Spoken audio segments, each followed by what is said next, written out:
It is now 17 minutes after the hour of 6 a.m. and this is your Spotlight on Now. I am Kimberly with you on a bright and I'm hoping sunny Monday morning. Well, this is your Spotlight on Now and we have standing by the Minister of Youth Development and National Service, Mr. Foster Cummings, and he's going to be discussing a little bit about the Youth Agricultural Homestead Programme. Mr. Cummings, good morning.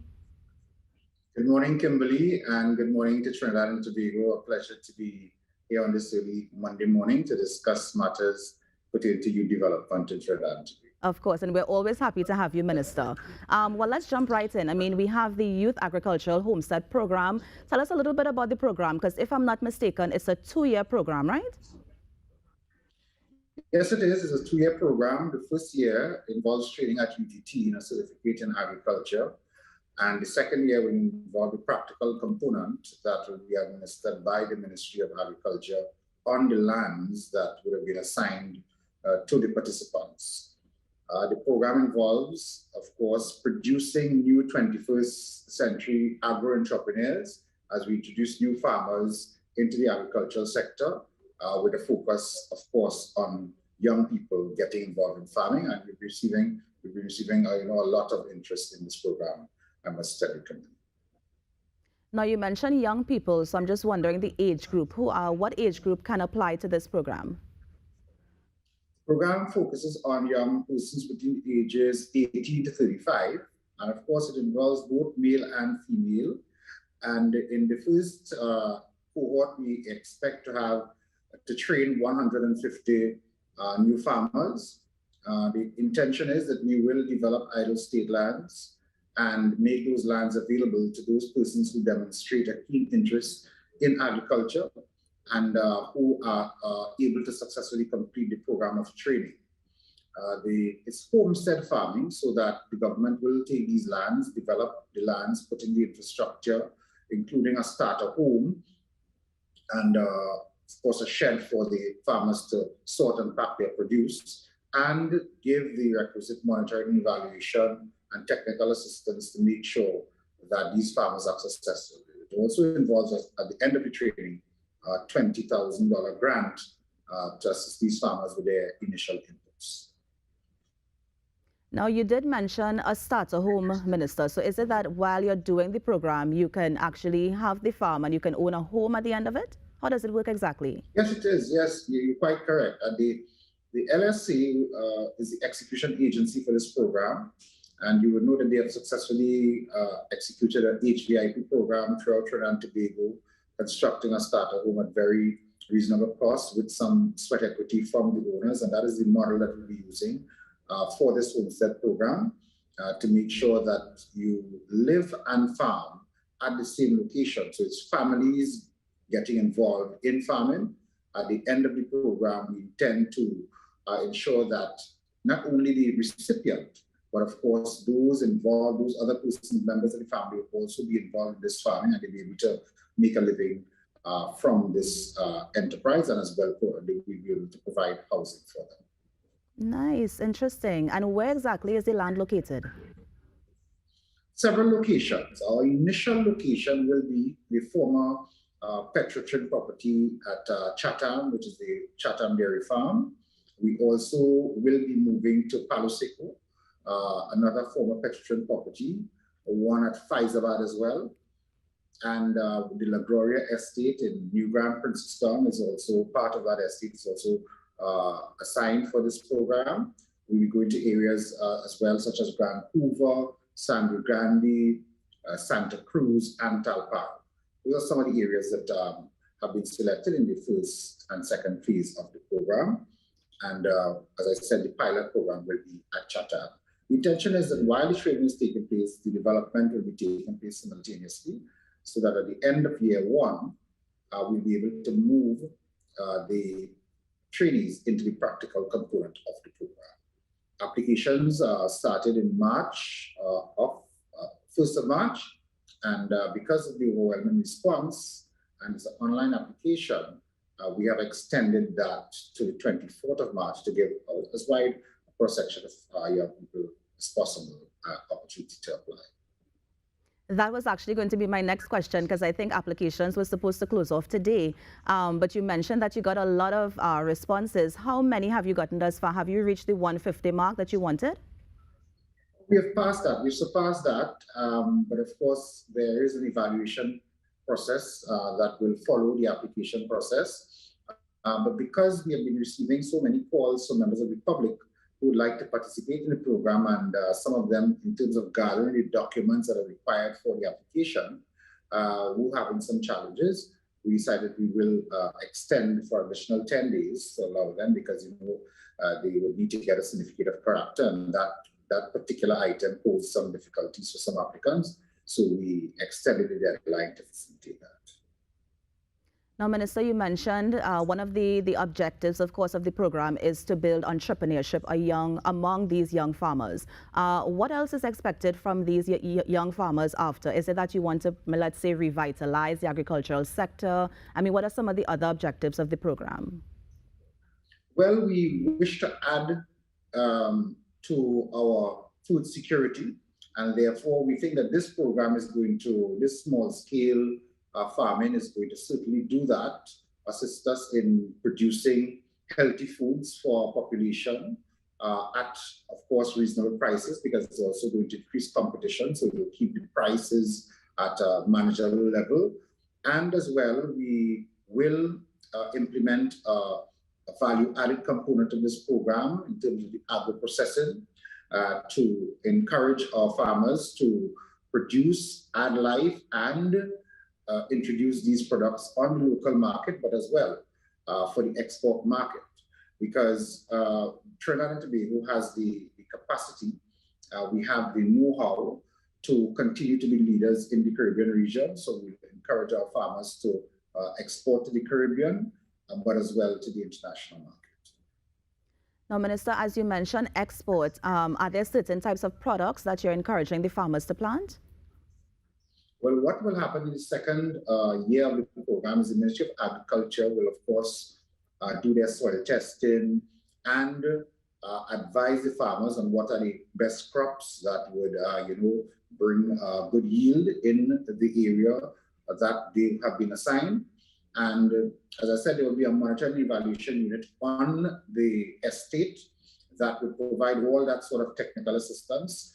We also intend, as part of this program, to provide land preparation services for the farmers, which would be brush cutting, plowing, cultivating, etc. And the Ministry of Agriculture will assist with providing technical advice on fertilizers and pesticides and weedicides, and as well what we now term the modern farming, which will involve things like hydroponics, aquaponics, and so forth. And we, of course, intend to collaborate with Kariri. We intend to collaborate with the Ministry of Digitization as we introduce new and modern techniques in farming. Because it's not, while it's 2 acres, if you go to the traditional farming methods, that may not allow the farmers to produce at the extent that they should to be able to export, etc. So that using the modern techniques, that of course will increase their yield and the time frame within which they can produce these crops and cause them to be competitive on the local and regional markets. Nice. Now, Minister, I mean, a project such as this has, of course, a lot of gains, but in terms of cost, what is the estimated cost of this program? This program is intended to cost over the initial 3-year period 100 million per year. In terms of the major cost, of course, the development cost in terms of putting in the infrastructure, but we want to make sure that the farmers have proper access to their lands, that they're able to have issues of irrigation and water access properly in place. And at the end of the day, the benefits, of course, are quite significant, and the investment is well worth it. Nice. Now, Minister, as we are on the topic of youth development, I know that the ministry was also looking at something, I think it was a national service complex. Can you share a little bit about that in terms of updates, where it will be located, etc.? The National Service Complex will be located at the former Petrotrin Property Beach Camp in Palo Seco. It is intended, as a matter of fact, the Cabinet appointed advisory committee which is headed by Dr. I'll get back to the head of the committee, but the committee is advanced in doing their work. The chairman and I speak very regularly, and very soon the committee will submit its report to the cabinet, and that will give us the model for the national service. But I can tell you it's a voluntary program, and that programs that we currently have in place, such as MyLat, MyPart, and Civilian Conservation Corps, the transition homes, all of these programs are being considered to be part of our national service offering. And the additional complex, which will be at the Mausika, the old Mausika Training College in the East, and that as well will provide our young people who are interested in such a program to have access at 2 locations. And we are working feverishly to get these programs off the ground as soon as possible. Now, you Minister, would know that we also announced the reintroduction of youth camps, and the government will reintroduce the camps at Presto Presto, at Chatham, at Shadaramas. We will do a flagship camp at Waterfield, and next week we go across to Tobago to follow up on a visit we had from the Chief Secretary and his team a couple of weeks ago to look at reintroducing the camp at Mount St. George in Tobago. We will also reintroduce the El Dorado Camp for girls, and work on all these programs are currently in progress. Now, Minister, if I remember correctly, is this also residential as well, and will the participants be given a stipend during that time? The youth camps, yes, are all residential.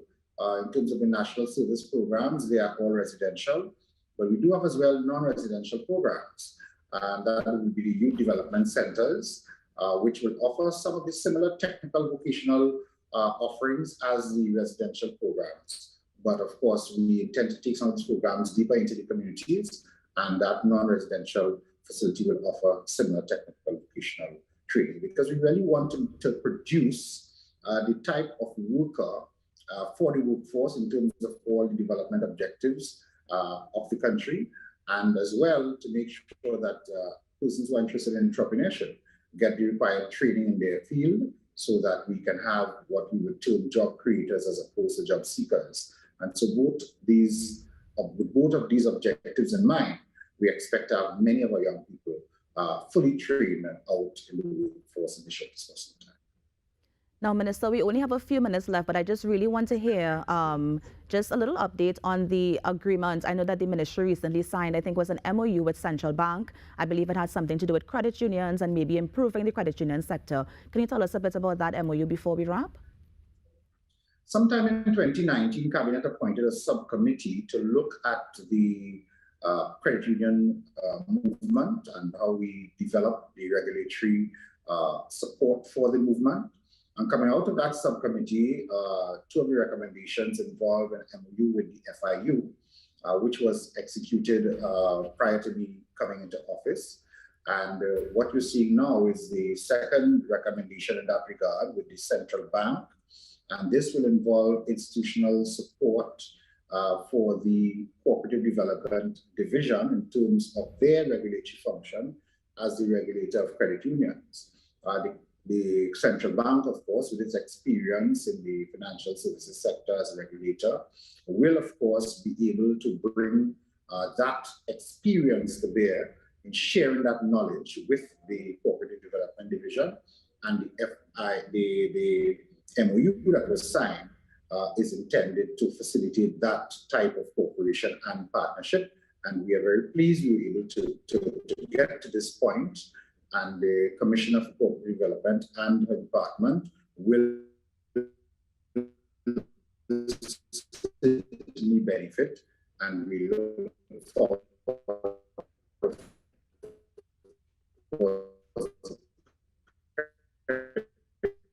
Minister? movement is very excited about the. We seem to be having problems. Minister, can you hear me? I am hearing you clearly. Are you hearing me now? Yes, I'm hearing you now. We had a little bit of connectivity issues there. But before you go, just going back to the Youth Agricultural Homestead Program, I know you said it was extended until March 24th. If anybody wants more information about this program, can you tell us where we can go, maybe to get more info or even to apply?